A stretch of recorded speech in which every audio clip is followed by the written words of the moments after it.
सबसे पहले मैं ऐड कर रही हूँ 1 कप गाजर,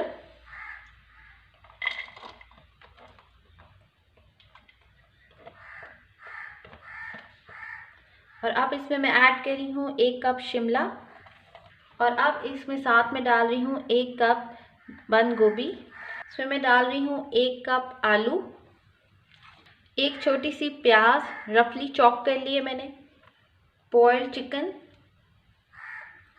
अब इसमें जाएगा हाफ टी स्पून नमक, half tea spoon white paper, आप चाहें तो ब्लैक पेपर यूज़ कर सकते हैं, 1 teaspoon chicken powder, half teaspoon कुटी हुई लाल मिर्च, 1 टीस्पून सिरका, 1 teaspoon chilli sauce, 1 teaspoon soya sauce.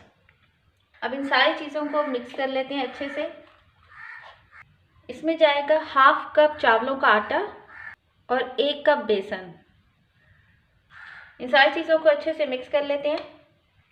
अब इसमें थोड़ा सा पानी डालते जाएं और इन सारी वेजिटेबल्स को, बेसन को अच्छे से मिक्स कर लें।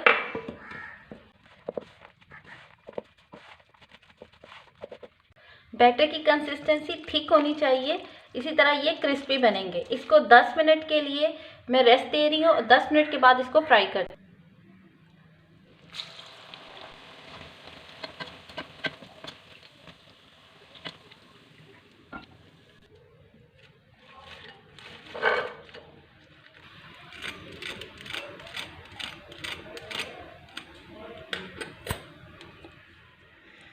चाइनीज़ पकोड़े तैयार हो गए हैं। आप भी इस रेसिपी को अपने दस्तरखान की ज़ीनत बनाएं। मुझे उम्मीद है कि आपको ये रेसिपी बहुत अच्छी लगेगी, और अगर आपको ये रेसिपी अच्छी लगे तो इसको लाइक कर दें, शेयर करें और मेरे चैनल को सब्सक्राइब कर दें। अपनी दुआओं में याद रखें। Take care. अल्लाह हाफिज़।